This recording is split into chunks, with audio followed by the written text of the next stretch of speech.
Aldoron is one of the best villains in Fairy Tail so far.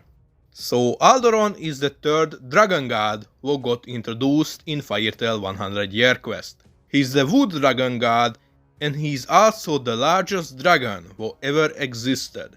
His sheer size rivals the largest mountains in our world. He's so large that humans built 5 cities on his body and started worshipping him like some kind of god.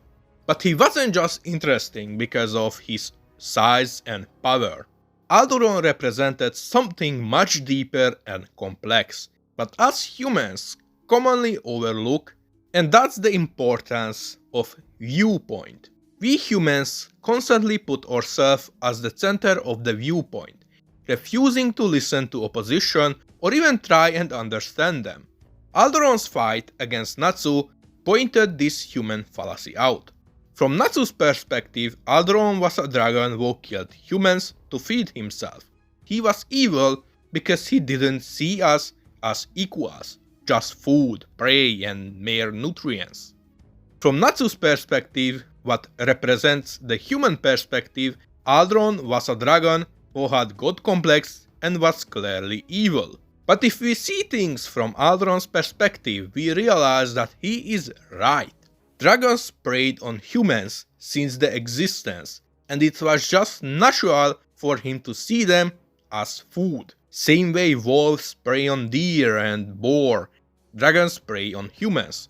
And why wouldn't he see himself as superior when he is bigger than any other living being ever? Why wouldn't he see himself stronger than us when he is one of the 6 strongest beings in his own world? This is how things work in nature. The stronger you are, the higher you are on the food chain.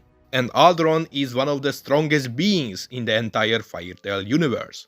He might have a god complex, but why wouldn't he? No human was ever able to kill a dragon. Those who did became dragons themselves or needed the power of a dragon to do so.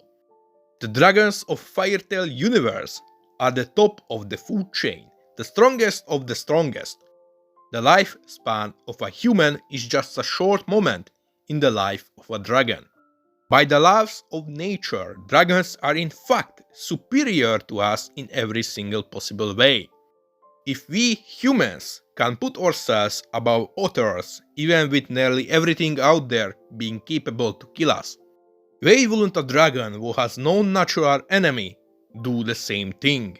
The fight between Natsu and Aldoron represents not just fight for survival, but the clash of viewpoints. Humans eat animals to survive, dragons eat humans and animals to survive. It's just an endless cycle of the food chain. Trying to call dragons evil for just seeing us as food is hypocritical since, as Aldoron himself pointed it out, we humans consume animals as well. From his viewpoint, we humans are just as much evil as he is. In the end, humans and dragons aren't different. We both put ourselves as the superior race. The race that has the right to justify and unjustify things we don't like or like. And look down on those who don't agree with us. We both put ourselves as the rightful rulers of this planet we live on. Aldoron is one of the few anime and manga villains who isn't just evil for the sake of being evil. He's a villain who thinks and acts based on nothing more than the natural order of life. He's a character who actually represents the viewpoint of those dragons from 400 years ago, finally giving them a voice and understanding into their mindset and way of thinking. Of course, Aldoron is evil and a threat to humanity from the human perspective, but from the viewpoint of other dragons and Aldoron himself, he's just another really strong large dragon, who has the right to feed and live like everything else does.